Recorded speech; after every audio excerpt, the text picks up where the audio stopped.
ಇಷ್ಟು ದಿನ big boss ಅಲ್ಲಿ ತುಂಬಾ ಟಾಸ್ಕ್ಗಳನ್ನ ಆಡಿದ್ರಿ. ಆದ್ರೆ ಬಿಬಿ ಪ್ಯಾಲೇಸ್ ಟಾಸ್ಕ್ ಅಲ್ಲಿ ನೀವು ಶೆಫ್ ಆಗಿದ್ದು ನಿಮ್ಗಷ್ಟೇ ಅಲ್ಲ, ಬಹಳಷ್ಟು ಜನರಿಗೆ ಖುಷಿ ಕೊಟ್ಟಂತಹ ವಿಚಾರ. ಒಬ್ಬ ಹುಡುಗ ಆಗಿ ಇಷ್ಟೊಂದು ಚೆನ್ನಾಗಿ ನೀವು ಅಡುಗೆನ ಮಾಡ್ತಿದ್ದು, ಇವತ್ತು ಕೂಡ ಅಂದ್ರೆ ನೀವು ಬಂದಾಗ್ಲೂ ಕೂಡ ಅಶ್ವಿನಿ ಅವರು ನೀವು ಮಾಡ್ಕೊಟ್ಟಂತಹ ಕಾಫಿನ, ಅಂದ್ರೆ ಅಶ್ವಿನಿ ಅಂತ ಅಲ್ಲ, ಬೇರೆಯವರು ಕೂಡ ನೀವು ಕಾಫಿ ಮಾಡ್ಕೊಟ್ಟಿದ್ದು ನೆನ್ಸ್ಕೊಂಡು ಫೀಲ್ ಮಾಡ್ಕೊಂತಿದ್ರು. ಏನ್ ಅಷ್ಟೊಂದು ಇಂಟ್ರೆಸ್ಟ್ ಅಡುಗೆ ಬಗ್ಗೆ? ಅದೇ ಮ್ಯಾಮ್, ಮುಂಚೆ ಹಾಬಿ ಆಗಿತ್ತು. ಮನೇಲಿ ಅವಾಗವಾಗ ಅಮ್ಮಂಗೆ ಅದು ಇದು ಹೊಸದಾಗಿ ಏನೋ ಮಾಡ್ತಿದ್ದೆ. ಅಂಡ್ ಈವನ್ ಅದು ಕೇಟ್ರಿಂಗ್ ಮಾಡ್ತಿದ್ವಿ ನಾವು ಮುಂಚೆ. ಕೇಟ್ರಿಂಗ್ ಮಾಡ್ತಿದ್ವಿ, ಪಿ ಜಿ ಇತ್ತು, ಅಲ್ಲಿ ಅಮ್ಮಂಗೆ ಹೆಲ್ಪ್ ಮಾಡ್ತಿದ್ದೆ ಅಡುಗೆ ಮಾಡೋಕ್ಕೆ. ಸೊ ಅಲ್ಲೆಲ್ಲ ಒಂದು ಏನೋ ಕಷ್ಟ ಟೈಮಲ್ಲಿ ಏನೋ ಕಲ್ತು ಮಾಡಿದ್ದು. ಹೋಗ್ತಾ ಹೋಗ್ತಾ ನನಗೆ ಅಲ್ಲಿ ಕ್ಯಾನಡಾಗೆ ಹೋದಾಗ ಪಾರ್ಟ್ ಟೈಮ್ ನನ್ನ ಜಾಬು ಶೆಫ್ ಆಗೇ ಸಿಕ್ಬಿಡತ್ತೆ. ತಂದೂರ್ ಶೆಫ್ ಆಗ್ತೀನಿ ಅಲ್ಲಿ, ತಂದೂರಿಂದ ಕರೀಸಿಗೆ ಶಿಫ್ಟ್ ಮಾಡಿದ್ದಾರೆ. ಸೊ ಅದೆಲ್ಲ ಕಲ್ತ್ಕೊಂಡಿದ್ದು ಇಲ್ಲಿ ತುಂಬಾ ಯೂಸ್ ಆಯ್ತು. ಸೊ ಕುಕಿಂಗ್ ಅಲ್ಲಿ ತುಂಬಾ ಇಂಟ್ರೆಸ್ಟ್ ಇದೆ ಮ್ಯಾಮ್. ಚಿಕ್ಕವನಿಂದನೂ ಲೈಕ್ ಬೇರೆ ಬೇರೆ ಕ್ವಿಸಿನ್ಸ್ ಟ್ರೈ ಮಾಡಬೇಕು, ಕುಕ್ ಮಾಡಬೇಕು.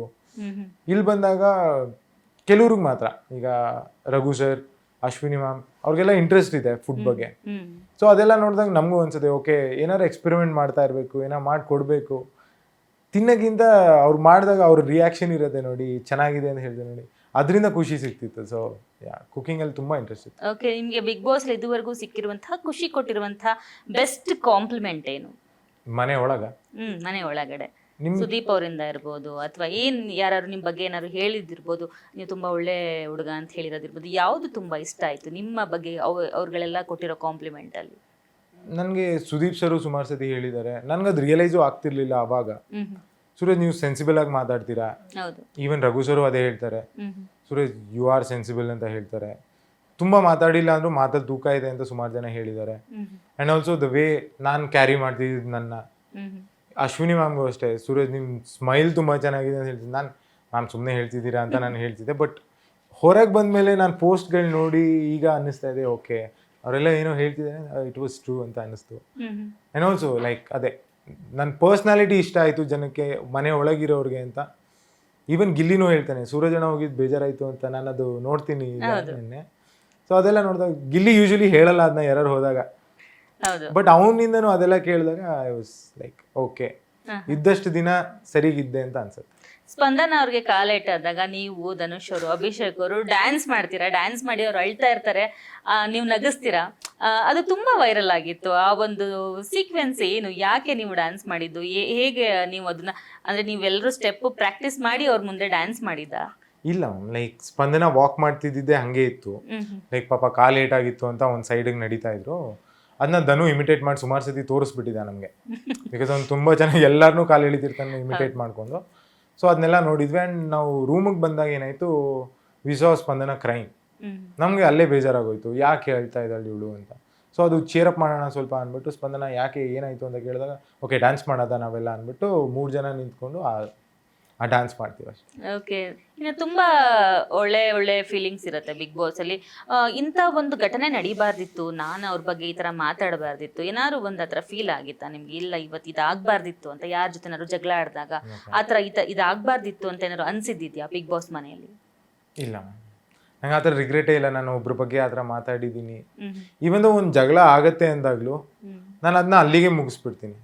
ಅದಾದ್ಮೇಲೆ ಈಗ ರಾಶಿಕಾ ಜೊತೆ ಅದು ಸ್ವಿಮ್ಮಿಂಗ್ ಪೂಲ್ ಆದ್ಮೇಲೆ ನಂದೋಳು ಅದಾಗಿರ್ಲಿಲ್ಲ ಅಂದ್ರೆ ನಾನು ಅವಳು ಸರಿಗ ಅದ್ರ ಆದ್ಮೇಲೆ ಮಾತಾಡ್ತಾನೂ ಇರ್ಲಿಲ್ಲ, ಆ ಕ್ಲಾರಿಟಿ ನಮಗೆ ಸಿಗ್ತಾನೂ ಇರ್ಲಿಲ್ಲ ಅಲ್ವಾ. ಲೈಕ್ ಅದು ಇನ್ಸಿಡೆಂಟ್ ಆಗಿದ್ದ ಕಾರಣಕ್ಕೇನೆ ನಾವು ನೆಕ್ಸ್ಟ್ ಅದು ಏನ್ ಪ್ರಾಬ್ಲಮ್ ಇತ್ತು, ಏನ್ ಮಿಸ್ಅಂಡರ್ಸ್ಟ್ಯಾಂಡಿಂಗ್ ಇತ್ತು, ಅದು ಕ್ಲಿಯರ್ ಔಟ್ ಆಗೋಗ್ತಿತ್ತು. ಸೊ ನಾನು ಯಾವ್ದನ್ನೂ ರಿಗ್ರೆಟ್ ಮಾಡಲ್ಲ. ಈವೊಂದು ರಿಷಾದ್ ಜೊತೆ ಆಗಿದ್ದು ಅಷ್ಟೇ, ಲೈಕ್ ರಿಗ್ರೆಟ್ ಅಂತೂ ಇಲ್ಲ. ಬಿಕಾಸ್ ನನ್ನಲ್ಲಿ ಆ ಥರನೂ ಒಬ್ಬ ಇದ್ದಾನೆ ಅಂತ ತೋರಿಸ್ಕೊಳಕ್ ಒಂದು ಆಪರ್ಚುನಿಟಿ ಸಿಕ್ತು.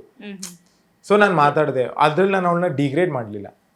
ನಾವು ಮಾತಾಡಿದೆ ಅವಳ ಬಗ್ಗೆ, ಓಕೆ ನೀನು ಹಿಂಗೆ ಮಾಡ್ತಿದ್ಯಾ, ಹಂಗೆ ಮಾಡ್ತಿದ್ಯಾ, ಬಟ್ ರಿಗ್ರೆಟ್ ಆಗಂಥದ್ದು ಎಲ್ಲೂ ಏನೂ ಆಗಿಲ್ಲ. ಓಕೆ, ಒಂದು ಮಾತು ಹೇಳ್ತಾರೆ, ನದಿ ಮೂಲ ಋಷಿ ಮೂಲ ಕಂಡುಹಿಡಿಯೋಕ್ಕಾಗಲ್ಲ ಅಂತ ಹೇಳ್ತಾರೆ. ಅದೇ ರೀತಿ ಬಿಗ್ ಬಾಸ್ ಒಳಗಡೆ ಹೇಗೆ ಆಟ ಆಡಬೇಕು ಅಂತ ಯಾರಿಗೂ ಗೊತ್ತಿರಲ್ಲ. ಅದು ಹೇಗೆ ಪೋಟ್ರೆ ಆಗ್ತಿದೆ, ನಾವು ಹೇಗೆ ಅವ್ರು ಕಾಣಿಸ್ಕೊಂತಾರೆ. ನಾವು ತುಂಬ ಒಳ್ಳೆಯವರಾಗಿದ್ರು ಸಹ ಹೊರಗಡೆ ಚೆನ್ನಾಗಿ ಕಾಣಿಸ್ಕೊಂತಿರಲ್ಲ, ತುಂಬ ಕೆಟ್ಟವರಾದ್ರೂ ಸಹ ಹೊರಗಡೆ ಚೆನ್ನಾಗಿ ಕಾಣಿಸ್ಕೊಂತಿರಲ್ಲ. ಸೊ ನಿಮಗೆ ಅಲ್ಲಿದ್ದಂಥ ಇಷ್ಟು ದಿನಗಳಲ್ಲಿ ಏನು ಅನ್ನಿಸ್ತು, ಬಿಗ್ ಬಾಸ್ ಹೇಗೆ ಆಡಬೇಕು ಅಂತ ಒಂದು ಥಾಟ್ ಇದೆ ಬಂತು ನಿಮಗೆ, ಈ ಥರ ಆಡಿದರೆ ಈ ಥರ ಮಾಡ್ಬೋದಿತ್ತು ಅಂತ ಏನಾದ್ರು ಇದೆಯಾ, ನಿಮ್ಗೊಂದು ಐಡಿಯಾ ಇದೆಯಾ? ಮ್ಯಾಮ್ ಆ ಥರ ಐಡಿಯಾ ಇಟ್ಕೊಂಡು ಹೋದರೆ ಅದು 1-2 ವಾರ ವರ್ಕ್ ಆಗುತ್ತೆ ಅಷ್ಟೇ. ಬಟ್ ನೀನು ಮಾಡ್ತಿರೋದು ನಿನಗೆ ಸರಿ ಅನ್ನಿಸ್ತಿರ್ಬೇಕು ma'am. But at the same time you should be an entertainer there. Okay. So ನೀವು ಆಲ್ರೌಂಡರ್ ಆಗಕ್ಕಂತೂ ಆಗಲ್ಲ. ಜಸ್ಟ್ ಅದು ವ್ಯಕ್ತಿತ್ವದ ಆಟ, ಜಸ್ಟ್ ಟಾಸ್ಕ್ ಆತರ ಇಲ್ವೇ ಇಲ್ಲ. ಎಲ್ಲಾನು ನಾವು ಮೈಂಡಲ್ಲಿ ಇಟ್ಕೊಳ್ಳೇಬೇಕು. ಟಾಸ್ಕ್ ಇಟ್ಕೋಬೇಕು, ಮಾತಾಡೋದು ಇಟ್ಕೊಳ್ಬೇಕು, ಹೌದು. ಎಲ್ಲ ಇರತ್ತೆ. ಸೊ ಏನು ಜಾಸ್ತಿ ಇಂಪ್ಯಾಕ್ಟ್ ಆಗುತ್ತೆ? ಒಳ್ಳೆತನ ಇಂಪ್ಯಾಕ್ಟ್ ಆಗತ್ತಾ, ಮಾತಾಡೋದು ಇಂಪ್ಯಾಕ್ಟ್ ಆಗತ್ತಾ, ಅಥವಾ ಜಗಳ ಆಡೋದು ಇಂಪ್ಯಾಕ್ಟ್ ಆಗತ್ತಾ, ಅಥವಾ ಗಿಲ್ಲಿ ತರ ಕಾಮಿಡಿ ಮಾಡೋದು ಜಾಸ್ತಿ ಇಂಪ್ಯಾಕ್ಟ್ ಆಗತ್ತಾ? ಮ್ಯಾಮ್ ಈಗ ಹೆಂಗೆ ಅಂದರೆ ನಾನು ಗಿಲ್ಲಿ ಎಕ್ಸಾಂಪಲೇ ತಗೋತೀನಿ.